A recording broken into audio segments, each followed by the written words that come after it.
Évangile de Jésus-Christ selon saint Marc, chapitre 10, versets 46 à 52.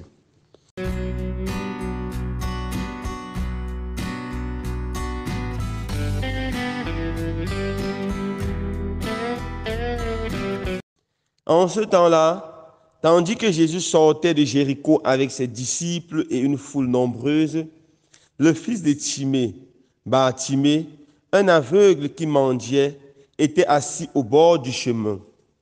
Quand il entendit que c'était Jésus de Nazareth, il se mit à crier, « Fils de David, Jésus, prends pitié de moi. » Beaucoup de gens le rabouraient pour le faire taire, mais il criait de plus belle, « Fils de David, prends pitié de moi. » Jésus s'arrête et dit, « Appelez-le. » On appelle donc l'aveugle et on lui dit, « Confiance, lève-toi, il t'appelle. » L'aveugle jeta son manteau, bondit et courut vers Jésus.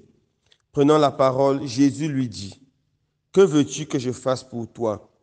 L'aveugle lui dit, « Rabouni, que je retrouve la vue. » Et Jésus lui dit, « Va, ta foi t'a sauvé. » Aussitôt, l'homme retrouva la vue et il suivait Jésus sur le chemin.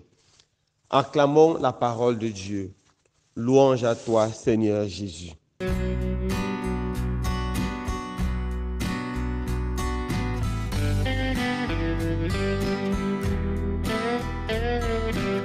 Chers frères et sœurs bien-aimés, dans l'évangile de ce jour, saint Marc nous présente la rencontre de Jésus avec ce très célèbre aveugle sur le chemin de Jéricho, Bartimée. Bartimée était un aveugle de naissance, quelqu'un qui n'a jamais eu la grâce de contempler le soleil, quelqu'un qui est né dans l'obscurité. Et non seulement qu'il était aveugle, mais il était pauvre. Il n'avait pas de soutien, pas de support. La seule façon pour lui poursuivre, c'était de mendier. Alors il a passé toute sa vie à mendier. Mais aveugle, mais Bartimée, avec une grande foi, une grande espérance dans son cœur, car il avait déjà entendu parler de Jésus. Il a entendu parler de Jésus, cet homme extraordinaire qui se promenait de ville en village en faisant toutes sortes de biens. Il avait le pouvoir de guérir les malades, d'ouvrir les yeux aux malades, aux aveugles, de purifier les lépreux et même de ressusciter les morts. Et Jésus n'était pas un homme ordinaire, c'était le Fils de Dieu, c'était le Fils de David, c'était le roi prophétisé par tous les grands prophètes de l'Ancien Testament. C'était le Messie attendu par Israël. Voilà la foi et l'espérance de David. Et un jour, David est assis en train de mendier, il entend un grand bruit. Et il se renseigne, qu'est-ce qui se passe? Et on lui dit Jésus. Jésus est en train de passer. Il dit, waouh, Jésus, celui que mon cœur a tant désiré, celui-là qui peut me sauver. Et il se met à crier avec force, Fils de David, prends pitié de moi. Fils de David, prends pitié de moi. Et la foule ne voulait pas qu'il embête Jésus.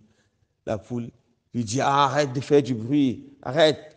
Tu crois que ce Jésus peut avoir du temps pour un pauvre misérable comme toi? Ce célèbre, ce grand Jésus, et il crie plus fort. Et finalement, dans cette grande foule qui faisait tellement de bruit, dans cette grande foule qui jacassait, Jésus réussit à entendre le cri de cet aveugle. On voit déjà l'amour de Jésus. Peu importe où nous sommes, peu importe le tumulte qu'il y a dans notre vie, quand nous tournons vers Jésus, nous crions, Fils de Dieu, aie pitié de moi. Jésus est capable de nous écouter. Il nous écoute parce qu'il nous aime. Jésus écoute et Jésus dit à ses apôtres, faites venir Bartimée. Et les apôtres vont lui dire, confiance, il t'appelle. Confiance, il t'appelle. Courage. Voilà une parole d'espérance. Enfin, une parole d'espérance. J'espère que dans notre vie, nous savons nous comporter comme les apôtres. Nous savons dire à ceux qui sont dans le désespoir, courage, il est avec toi. Courage, il t'appelle. Courage, n'abandonne pas. Courage, mon frère, Jésus est là. Alors cet aveugle, lorsqu'il entend cette parole de Jésus, il jette immédiatement son manteau et il court à la rencontre de Jésus. Le manteau pour un aveugle était quelque chose de très important. C'était son grand bien, ne pas dire son seul bien, sa seule protection. Pendant les moments chauds, c'est avec ça qu'il se recouvrait contre le soleil. Pendant la pluie, il se protégeait contre la pluie et le soir contre le froid. C'était sa seule protection et son seul bien. Lorsque Jésus l'appelle, il jette cela et il se met à suivre Jésus, à courir vers Jésus. Frères et sœurs bien-aimés, quelle est cette protection qui nous empêche de nous tourner vers la puissance, vers l'amour de Dieu? Le manteau de Barthélemy, c'était comme la fortune, le jeune homme riche que nous avons vu il y a 2 jours. Quel est ce qui nous empêche?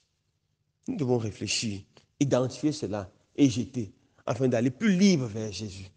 Lorsqu'il arrive devant Jésus, Jésus lui pose cette question: que veux-tu que je fasse pour toi? Jésus sait évidemment qu'il veut guérir, mais Jésus veut qu'il fasse sa profession de foi de façon publique et solennelle devant tout le monde. Et il lui dit: Seigneur, Rabouni, fais que je vois. Et Jésus lui dit: va en paix, retrouve la vue. Immédiatement, il se met à voir. Ce qui est grand et ce qui est beau ici, c'est que, ayant retrouvé la vue, il ne rentre pas chez lui. Il se met à suivre Jésus. Car il a vu, non seulement avec ses yeux physiques, mais aussi avec les yeux de son cœur. Puis ses yeux physiques pouvaient contempler la beauté du soleil, contempler la beauté des visages de ses frères et sœurs. Mais avec ses yeux spirituels, il pouvait contempler le roi des rois, le Seigneur des seigneurs, le Fils de Dieu. C'est pour ça qu'il s'est mis à le suivre avec dévotion, le suivre avec conviction. Frères et sœurs bien-aimés, que pouvons-nous retenir de cet évangile? Première chose, quel est l'état de notre vie spirituelle? Sommes-nous les aveugles spirituels ou sommes-nous des personnes qui sont capables de voir Dieu? Quand nous sommes dans le tourment, vers qui est-ce qu'on se crie et vers qui est-ce qu'on se tourne pour crier? Est-ce que notre prière est comme celle de Barthélemy, une prière persévérante, une prière de foi? Que le Seigneur donne la grâce d'être comme cet aveugle sur le chemin qui crie vers Dieu avec confiance et amour. Loué soit Jésus-Christ.